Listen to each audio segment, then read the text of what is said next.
If you travel often, work remotely, or just don't feel aligned with gym culture, but you still want to build real strength, this is for you.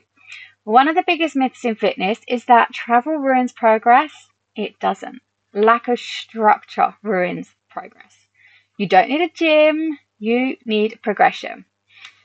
So, I have jumped on here so you guys can see that it doesn't have to stall progression. I want you to know that you can still build whilst traveling. The reason most women struggle to build strength whilst traveling isn't because they don't have equipment, it's because they lose their structure. They try to replicate gym programs in hotel rooms, they rely on random YouTube workouts, they switch exercises constantly. Trust me, I've been there. I've been there. And also perhaps not tracking progression. Sometimes feel strong, but not actually progressing. And we want to obviously make sure that's not what's happening. We want to build strength anywhere. And that's what I want to show you guys. That's where I can come in. If you want to build strength anywhere, you need four things. Progressive overload with body weight. So push-ups don't have to stay push-ups forever. They progress. Maybe you starting on an incline and then a floor and then inverted and a decline, pike into handstand work. They can progress. Trust me, you can make a press up or a push up harder. It doesn't have to stay easy. You can make that harder, even body weight. You've also got the ability to progress in skills. So strength is built through progression chains and not random sessions. So perhaps you're starting off with a headstand and maybe initially you're loading into your headstand with a tuck and then you work on a pike and then a straddle and then different variations. Moving on to forearm stands and handstands. There is a progression chain and that's something I absolutely love about this style of workout as well.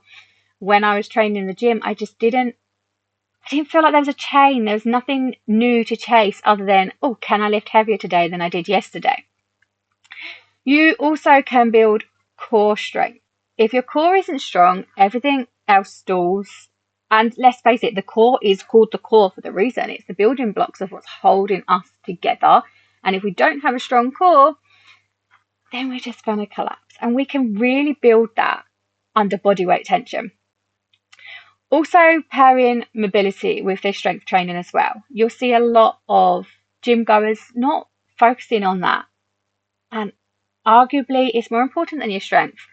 I know that when I'm 80 years old, I don't want someone tying up my shoelaces. I'm tying up my own shoelaces because I've worked my mobility. Stretching alone doesn't build with usable flexibility. Strength inside your range does. And that's the difference between flexibility and mobility. Don't get me wrong. Flexibility as well, but we want to make sure we're including a lot of mobility work.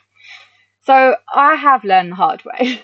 I came from a pole background and I was very strong, very active, but when I traveled, everything just kind of felt disruptive.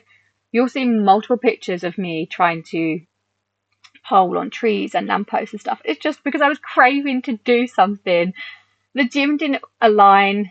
Pole wasn't portable, and sometimes I'd be at a hotel and there would be a gym, sometimes there wouldn't be a gym, or even if 2 or 3 hotels back to back did have a gym, they didn't have the same equipment. So it's really hard for me to find structure and routine, which is why I shifted into calisthenics and more structured training in that area, working solely on calisthenics, flexibility, mobility, and now my strength travels with me.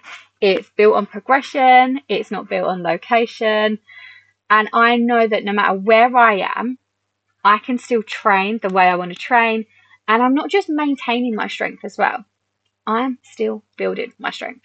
You can do that. If you're not sure what to focus on first or how to structure this so you actually progress, I have actually created a free beginner strength and flexibility roadmap.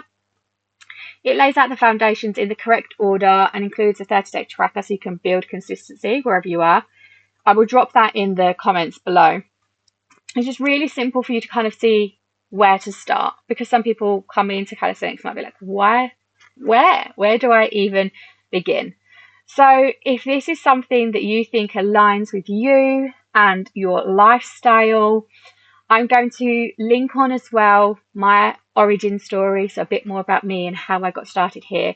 And hopefully you can see that actually you do have the opportunity to build strength whilst you're traveling. It doesn't have to stop just because you are going from location to location. Because let's face it, travel's fun. Or maybe you're traveling for work. Maybe it's not even a kind of a hobby or a lifestyle, nomadic kind of lifestyle. Maybe it's for work, which just means that you don't have access to a gym. What is going on with my hair? So yeah, I will drop that guide below so you have a little bit of idea of where to start, and we can go from there. And hopefully it gets the cogs in your head turning, and you can see actually I can get stronger and I don't need the gym to do it.